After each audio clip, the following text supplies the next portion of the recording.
नमस्कार। जैसा कि आप सबको पता है, हमारा सांसद मनोहर लाल और इस अभियान के तहत आज हम आए हैं पानीपत। और पानीपत में हमारे साथ आज पानीपत के जिला उपाध्यक्ष भाजपा के, तो आज हमारे बीच में श्री प्राण रत्नाकर जी, जो जिला उपाध्यक्ष भाजपा पानीपत, और अभी इनको नया दायित्व जो एससी संपर्क अभियान है भारतीय जनता पार्टी का, उनका जिला करनाल और जिला पानीपत यानी लोकसभा क्षेत्र पानीपत का प्रभारी भी नियुक्त किया है। और उनके साथ साथ हमारे बीच में गुरमेज गोंदर जी, बड़े वरिष्ठ भाजपा नेता हैं, उनको सह प्रभारी का दायित्व मिला है। इसी प्रमुख और सह प्रमुख के नाते आज प्राण जी इंद्री विधानसभा क्षेत्र में अपनी एक बैठक लेने के लिए आए हुए थे। तो आप हमारा जो अभियान है, हमारा सांसद मनोहर लाल और जो 50 डे चैलेंज है, 50 डे चैलेंज की आज तीसरे दिन प्राण जी हमारे बीच में है। तो प्राण जी, आपसे हम जानना चाहेंगे, जो एससी संपर्क प्रमुख अभियान है, तो उस अभियान में आपका क्या दायित्व रहेगा, कैसे क्या आप इसमें अभियान में लोगों से अपील करेंगे? देखिए, हमारा तो ये है कि एससी समाज में जो भ्रांतियाँ, जो नैरेटिव्स गढ़े हुए हैं भाजपा के खिलाफ, हमने उस नैरेटिव्स को, उन धारणाओं के खिलाफ जो भाजपा सरकार ने जो कार्य किए हैं, उन नैरेटिव्स को ख़त्म करने के लिए अपने एससी समाज को वो बातें हमने उनसे अवगत करानी है। मसलन जैसे हम एक गांव में गए तो वहाँ पर विषय आया कि साहब, अगर भाजपा आ गई, सरकार फिर से आ गई, तो अपना संविधान बदल देंगे। हमने कहा सर, एक चीज़ बताइए कि 10 साल से भाजपा सरकार में है और इन 10 सालों में धारा 370 को ख़त्म करने का काम किया भाजपा सरकार ने, 3 तलाक को ख़त्म करने का काम किया, सीए लागू किया, मंदिर का निर्माण किया, क्योंकि मोदी साहब मेजोरिटी में थे, किया ना। और अगर वे चाहते तो संविधान भी बदल सकते थे, लेकिन नहीं बदला, क्योंकि उनकी नीयत संविधान को सम्मान देने की है। वे बाबा साहब अम्बेडकर का सम्मान करते हैं, क्योंकि बाबा साहब अम्बेडकर ने 370 अनुच्छेद का संविधान में उल्लेख नहीं किया था। ये तो बाद में पंडित नेहरू ने अस्थायी उसमें व्यवस्था कराई, और जिसको तोड़ने में अमित शाह जी को, मोदी साहब को आसानी हुई।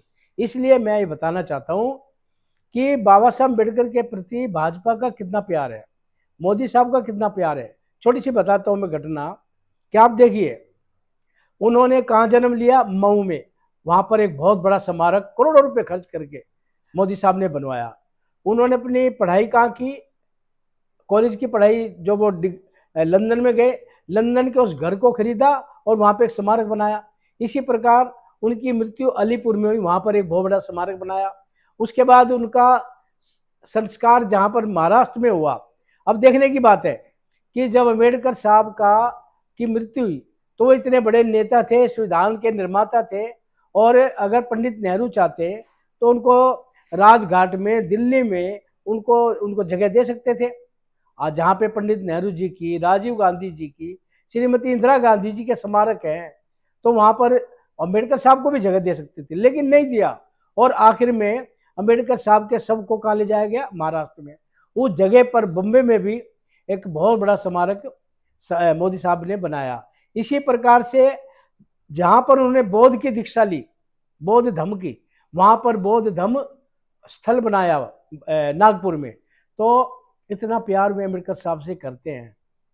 जो लोग ये फैला रहे हैं, इस नैरेटिव को बना रहे हैं, वे कौन लोग हैं?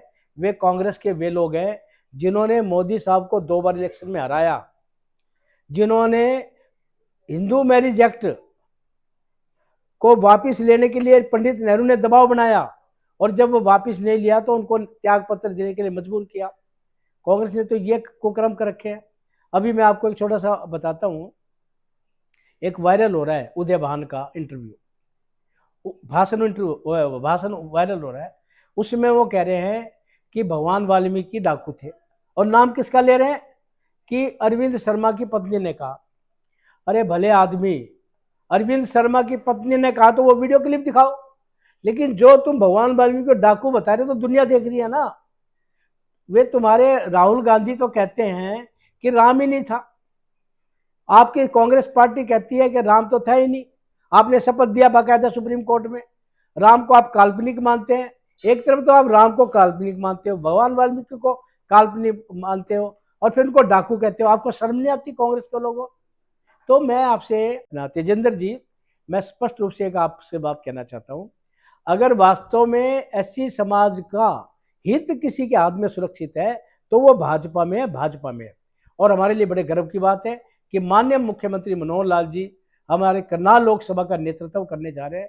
हम एससी समाज से ये आग्रह करते हैं और हम संपर्क जो अभियान है हमारा, भाई गुरमीत जी और हम चल रहे हैं, तो बड़ा हमें पॉजिटिव रिस्पॉन्स मिल रहा है और ऐसी समाज में बड़ा उत्साह है इस बात को लेकर। और गुरमीत जी का भी, नवी गुरमा का भी इनके प्रभाव में काफ़ी क्षेत्र है, तो मैं समझता हूँ कि हम इसमें कामयाब होंगे और माननीय मनोहर लाल जी बहुत भारी मतों से जीतेंगे।